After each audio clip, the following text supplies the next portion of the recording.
먼저 오늘 주제는 25년 유니만 종의 세계 인형극 축제 춘천은 무엇에 집중을 해야 할까라는 주제로 문화 컨설팅 바라 권순석 대표님의 기조 발제를 듣고 다음 차례로 넘어가도록 하겠습니다. 대표님 부탁드리겠습니다.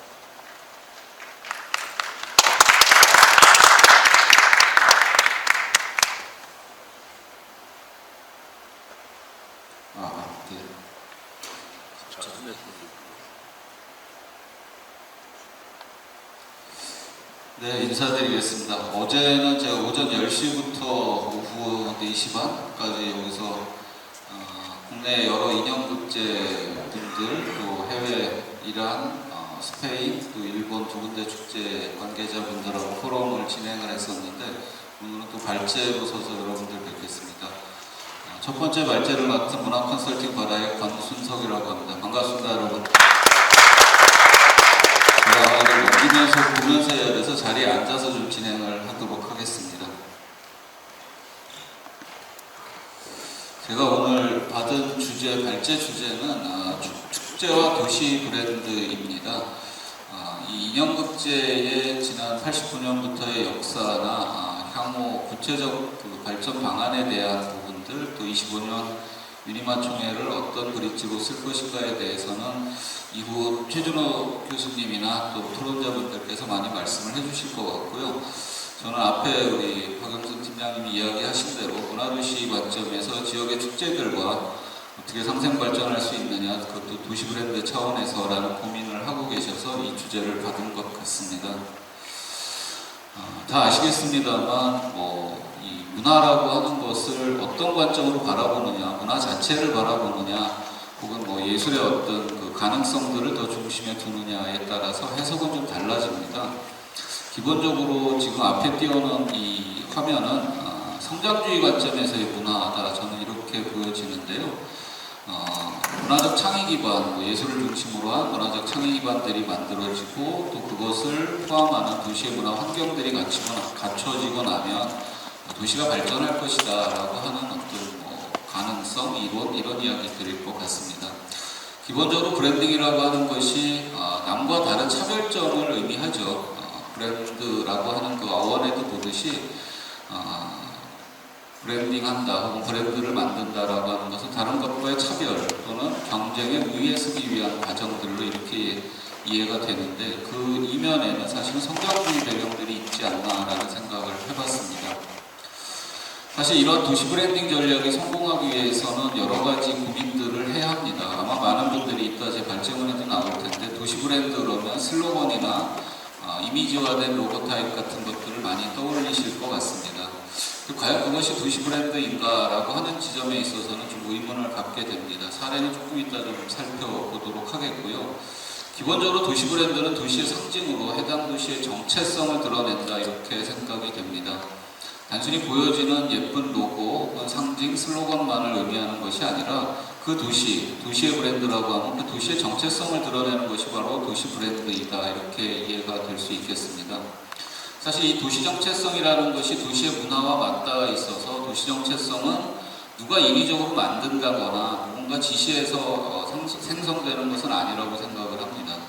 기본적으로 그 도시의 역사와 그 도시를 꾸리고 살아가는 시민들의 삶의 방식들로 그 도시의 정체성은 드러나게 되겠고요.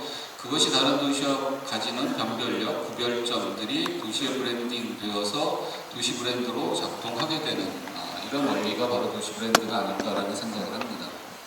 당연히 그 도시가 어떤 맥락을 갖고 어떤 문화를 갖고 있고 문화 환경들을 갖고 있느냐가 도시 브랜드에서 가장 중요한 지점이 아닐까라고 생각이 됩니다. 당연히 도시민들의 삶의 방식에 영향을 주기도 하고 또 도시민들의 삶의 방식이 브랜드에 영향을 주기도 합니다. 어느 하나의 요소가 그 도시를 상징하는 체계가 된다라기보다 상징의 요소를 강조하다 보면 그 상징으로 인해서 오히려 도시의 다양성들은 훼손되는 경우들도 많이 나타나고요. 또한 긍정적인 면으로 치자면 이 도시의 브랜드가 확고할수록 여타 산업 혹은 여타 문화적 확장성에 있어서 굉장히 많은 도움을 주는 것도 사실입니다. 아마 이 춘천하고 바로 인접해 있는 강원도 화천을 떠올려 보시면 아실 수도 있을 것 같아요. 화천 그럼 여러분들은 어떤 게 먼저 떠오르시나요? 춘천을 예상된 질문에 예상된 답변 마치 맞춘 것처럼. 화천 그러면 산천어 축제 이야기를 많이 합니다. 하지만 화천에 산천어가 살고 있지 않죠. 물론 빠른 그 접경지대에 수십 년간의 그 군사접경지역, 그 다음에 개발보전지역, 상수원보호구역 여러 가지 규제들로 인해서 도시발전 동력을 찾지 못하던 인구 2만 6천 명 가량의 작은 소도시에서 취할 수 있는 도시브랜드, 도시마케팅 전략으로서 생태와 자연을 중심으로 한 도시 이미지를 새롭게 만들고 그 이면에 산업적 차원에서 관광을 두고 이 이미지들을 강화하기 위해서 축제 요소들을 뽑아옵니다. 이게 산천어 축제가 되겠죠. 이런 과정들을 통해서 사람들은, 적어도 대한민국 사람들은 화천 그러면 군사도시라는 이미지보다는 최근 산천어의 고장, 산천어 축제가 열리는 곳, 이런 어떤 도시에 대한 상을 그려내고 있습니다. 긍정적인 면도 있고 축제의 직접적 효과도 있지만 부대적인 효과들도 많이 나타납니다. 그렇게 해서 도시가 알려지다 보니까 여타 다른 정책 사업이라든가 지역에서 어떤 일들을 도모해낼 때 지역의 주민들을 모아내는 힘으로 작동하는 면에서는 굉장히 긍정적인데, 오히려 다양성 면에서는 무조건 관광 산천어로만 모든 사업들이 정철되어 있는 것에 반발력을 갖기도 합니다. 이것이 이제 도시 브랜딩의 명암이 아닐까라는 생각을 해봅니다. 도시의 브랜드 이야기도 하지만 도시의 스타일 이야기도 합니다. 최근에 라이프 스타일 이야기 굉장히 많이 합니다. 포틀랜드 이야기도 많이 하고 있고요. 그러니까 주민들의 삶이 어떤 삶을 살고 있는가, 그 도시의 삶이 어떠한가라고 하는 것을 스타일로 이야기들을 많이 하죠. 사람도 개인마다의 스타일이 있을 것 같습니다. 앞에 방금 진행사회를 봐준 우리 박영선 팀장 같은 경우에는 굉장히 핸섬하고 트렌디하고 말도 잘하고 멋지고 똑똑하다. 저만 그렇게 느꼈나요? 네, 저만 그렇게 느낀 것 같습니다. 너무들 진지하신 것 같아서 제가 잠깐씩 좀 실없는 소리를 하겠습니다. 개인도 스타일이 있지만 도시에도 스타일이 있다라고 생각이 됩니다. 이 도시의 스타일은 그 도시의 사람들이 어떤 지향 가치를 갖고 살아가느냐에 해당되는 이야기들입니다. 좀 옛날 이야기이긴 합니다만 한동안 유행했던 젠 스타일 같은 것들, 그 일본의 젠 스타일이라고 하면 아주 심플한 모노톤의 이미지와 실용을 중시하는 이런 어떤 하나의 풍류, 이렇게 읽혀지는 부분들이 있었습니다. 실제 이런 것은 국가 단위뿐만 아니라 소 단위, 그러니까 지역 단위, 도시 단위, 마을 단위, 또 개인 차원까지 연결되어지는 것이 바로 이 스타일의 이야기라고 할 수 있을 텐데, 이 스타일을 단순히 유행이나 어떤 경향으로만 보는 것이 아니라 그것이 정착되고 안착되게 되면 그것이 도시의 문화로 발현되는 것이다 라는 점에서 도시의 스타일, 삶의 방식이라고 하는 것은 문화와 맞닿아 있고 뗄래야 뗄 수 없는 부분들이다, 이렇게 보여집니다. 왜 앞자락에 이런 거창한 이야기들을 까느냐 하면, 이후에 제가 말씀드릴 축제와 도시 브랜드라고 하는 면에 있어서 과연 축제, 단시간 내에 열리는 이 축제만으로 도시의 브랜드가 만들어질까라는 개인적 의구심 때문입니다. 기본적으로 브랜드라는 말은 앞서 말씀드린 것 같이 무언가와 구별짓기 위해서 만들어졌다라고 하죠. 이 밑에 있는 이미지들 익숙하신가요, 여러분?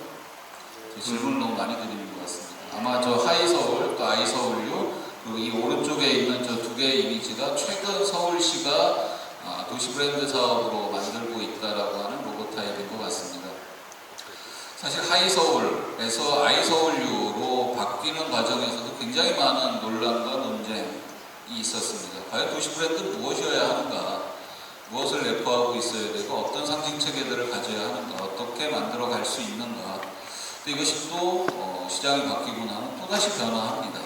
앞서 제가 말씀드린 도시의 삶을 근간으로 한 도시의 정체성을 드러내는 도시 브랜드라기보다는 정책 브랜드가 맞지 않나라는 생각이 들 정도로 도시의 브랜드와 정책 브랜드가 혼용돼서 사용되는 하나의 사례가 아닐까라는 생각도 듭니다. 아마 I Love New York은 많이 보셨을 겁니다. 이 지금 보시는 암스테르담의 사례도 아마 많이들 보셨을 거예요. 아쉽게도 지금 이 암스테르담 앞에 I자 하나 붙였죠. 나는 암스테르담 사람이다, 내가 암스테르담이다, 이런 의미가 아닐까라는 생각이 드는데, 너무 반응이 뜨거워서 저거는 지금 축소하거나 철거했다라고 하죠. 이 단순한 I 엠스테르담이라고 하는 이 문장 자체가 주는 힘도 있겠지만 저것이 내포하고 있는 의미를 도시가 어떻게 받아들이느냐도 굉장히 중요합니다. 밑에 줄에 보면 암스테르담 전체 인구 중 절반 정도가 외국 출신이며 이러한 다인종 다문화가 공존하는 도시의 문화적 다양성과 유연성을 상징화한 사례다 이렇게 이야기하고요. 실제 암스테르담 사람들의 자랑스러운 자부심들을 기반으로 사업들이 펼쳐지기도 합니다. 시티카드 같은 것들이 아마 대표적이지 않을까 싶습니다. 이건 이제 코펜하겐의 사례입니다. 별도의 앞뒤에 수식어 없이 그냥 코펜하겐의 그 스펠링 중에 오픈이라고 하는 단어를 강조해 놓고 있습니다. 이 오픈이라는 건 뭐 오픈마인드일 수도 있겠고요, 다양성일 수도 있겠고 여러 가지 해석들이 가능하지 않을까 생각을 합니다.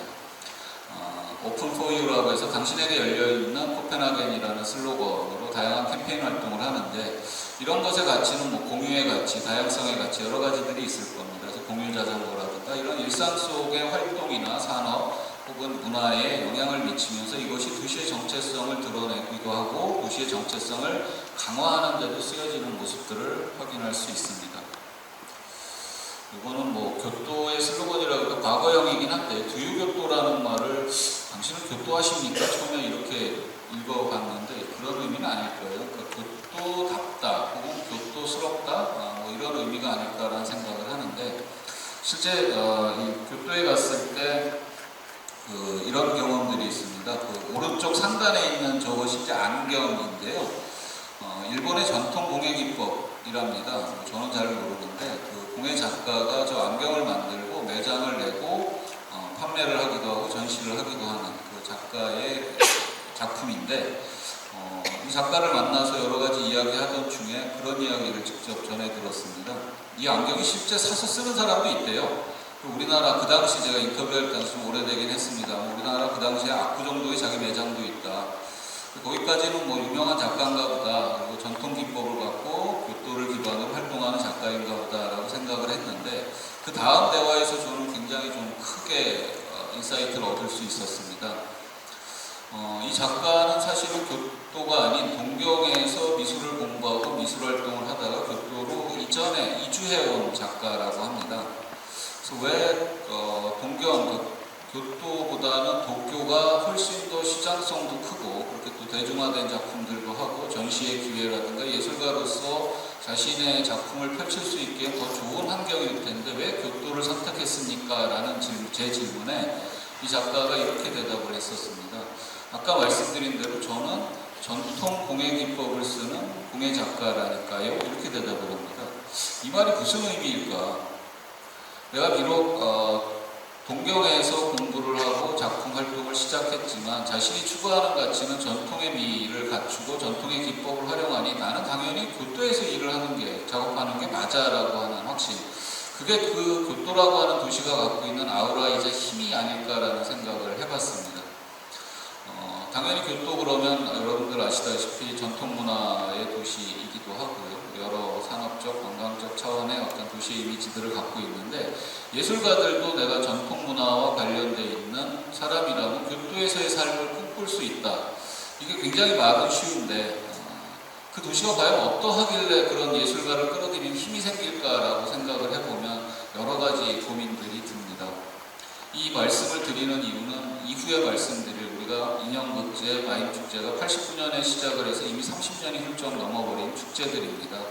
과연 이 도시에 인형극 하시는 분들, 예술가들, 마임하는 예술가들이 나는 내가 인형극을 하잖아. 당연히 춘천에서 살면서 여기서 작품 활동을 하고 춘천의 인형극제를 통해서 전 세계로 한번 나가보겠어라는 꿈을 꿀 수 있었던가 라고 하는 생각을 한번 해보게 됩니다.